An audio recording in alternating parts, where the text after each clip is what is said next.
Hey guys, Marcel here, back at Pro Play Games after the Orlando event. I'm here to show you my top 8 profile for my Hirudegarn blue-red deck. Alright guys, so this is a blue-red version of Hirudegarn. It's going to be aggro. The first thing we're going to do is negates. I usually don't run negates, but in this format now you kind of really have to. And this negate is really valuable because it's technically a 0-cost card. If you use it from life, all you need is 5 cards in the drop, and you can untap 2 energy. That's blue. So really strong defensive options, and it lets you tap out on turns that you usually wouldn't be able to. So you can play on curve very well. Next, same situation kind of. Sensu Bean lets you untap energy and extend your plays and keep you safe for the in-between turns where your opponent tries to attack you with multiple threats. The One of Unyielding Trunks, again the same situation. It prevents you from tapping out, and it's limited to 1, so you can only play 1. Alright, that's the untap package. This is the Minutia Legs package, as they say. When you pitch this card with your leader effect or some other effect, including like 1-star balls, pitch this, you can actually trigger its effect and pull a 2-drop Hirudegarn Legs from the deck. So it's a 3-3 split, even split. If I had to add one more, I probably would add another Minutia, just for higher chances of it triggering. So next we got our Hoi super combo, arguably one of the best super combos in the game. Another target that can pitch your Minutia to trigger its ability to search, so it's a +2. But it's a pitch draw 2. This really is only bad against Janemba matchups because you don't want to draw so much.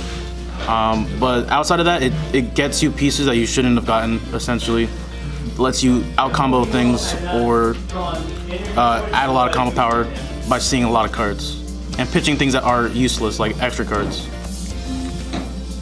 Alright, so more defense, we have Raging Spirit Gohan, 3 of.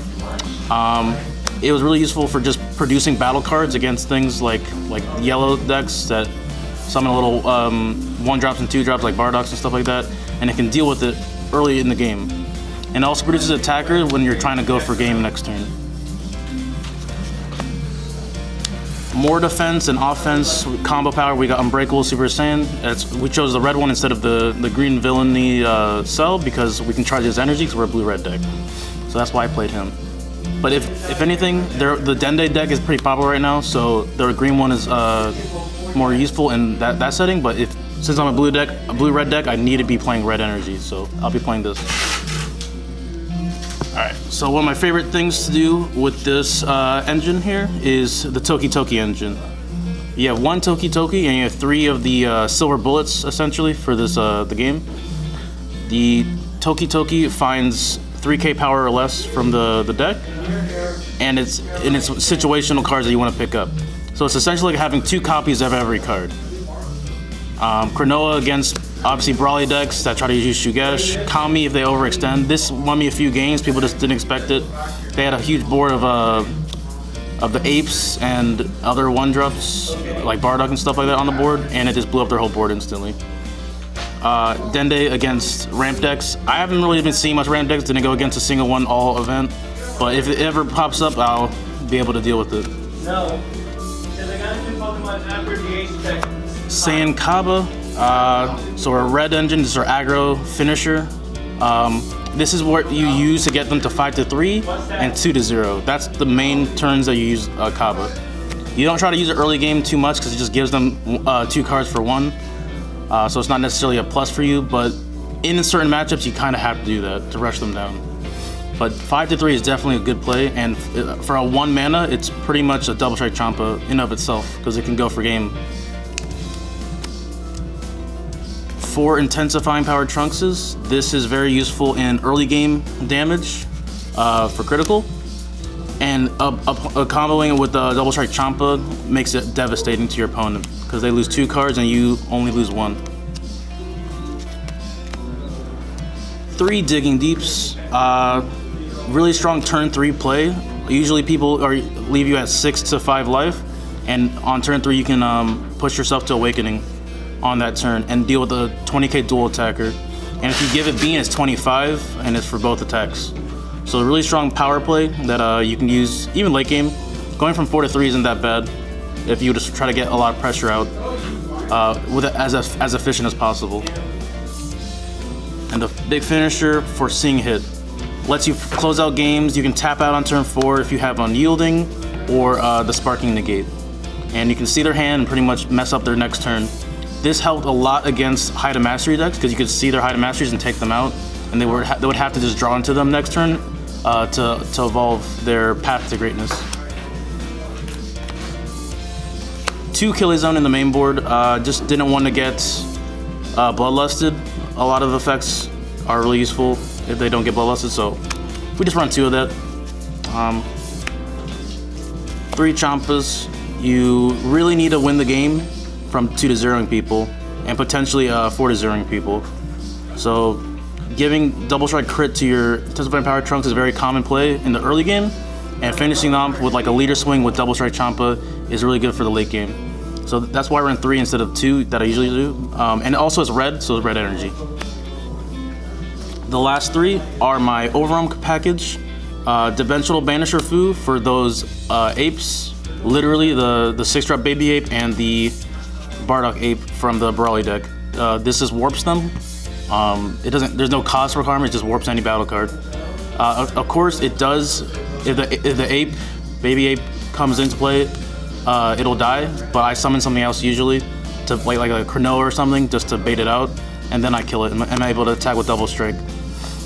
Scientist Fu, I love this card. It pretty much is Mira and Double Strike Champa in one card because it's such a high base damage and it draws you cards that you can combo with. It really extends the game state. The only bad matchup is Janemba. And that's the only deck I lost to in Swiss rounds. I just kept decking out against them. But that's what my sideboard's for, so I'll get to that next. Alright guys, so for my sideboard, we're going to start off with 2 Planet M2s. This was very important against certain decks that had little 5Ks on the board that you needed to deal with. Most notably Crisis Crusher. Really stopped my Intensifying Power Trunks and Kaba plays, so I had to deal with them with this. Also Videls that are from the swap deck that they just keep plussing 5 and drawing every turn. I had to deal with that somehow, and I can't attack with my leader to battle cards to plus when I'm unawakened, so I'd rather deal with it with something like this, the Planet M2. If any changes I would do, I'll probably move this to the main board and take out Killzones. Which I usually did, that's how I sided them out. I sided 2 Killzones out, 4 Planet M2s. 2 Harus against the Brawly matchups is really useful. It enabled me to apply more crit pressure and yeah, pretty much that. It also lets me mill the top 2 cards in my deck when I play it, so it sets up for overrun play that same turn. Really useful against yellow and green decks. Alright, so this is the sideboard that I have against a lot of decks that I can't deal with their board states usually, and going first. If I go first, I usually side this in. So it's game 3 material. Chain Attack Zeno. Red deck anyways, and red-blue deck, so it works perfectly fine. I already have 4 Trunks in the main board, so it works very well with and the Killzone as well to just completely destroy people's boards and hand size. Specifically hand size against Janemba. This was the best play that I had, and it got me to game 3, but I still couldn't win in game 3 against Daehan. His deck's just too good. So the next Cronoa, I have an extra one just in case. I need technically 3 copies in a way because of Toki Toki against Brawly matchups. I cannot get Shugeshed. It's too annoying. It's too good of a card. You got to stop it. That's why they printed it. 1 Heavenly Wizard Demigra. This is for the baby matchup. If you go first, because if they go second, they'll probably get to 4 energy first and it will become useless. But if they summon anything 30k power, even if they had barrier, it would just kill it the moment you combo with this card. So it just kills a 30k grade 8 baby in one shot.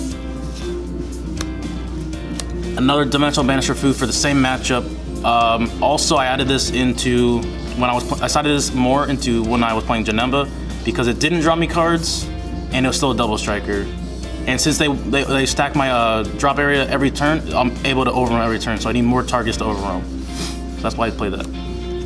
The last Scientist Fu, 3 of them, I would decide one-dimensional banisher out and put this third one in when the matchup just needed it. Again, this is one of the best cards in this whole deck. It just applies a lot of pressure and you don't lose any card advantage to do so. So, yeah. Alright guys, so that was the top 8 profile for my Blue-Red Hirudegarn from Celebrations. It was a really great event. Bandai was there, they showed us a promotional video, what they plan for Nationals this year for all the regions. And I'm really excited to be working towards that regional season this year. Shout outs to Pro Play Games for sponsoring me and Ultra Pro for sponsoring them. And I will be seeing you guys in Dallas for the next Pro Play tour. I'll see you guys then. Bye.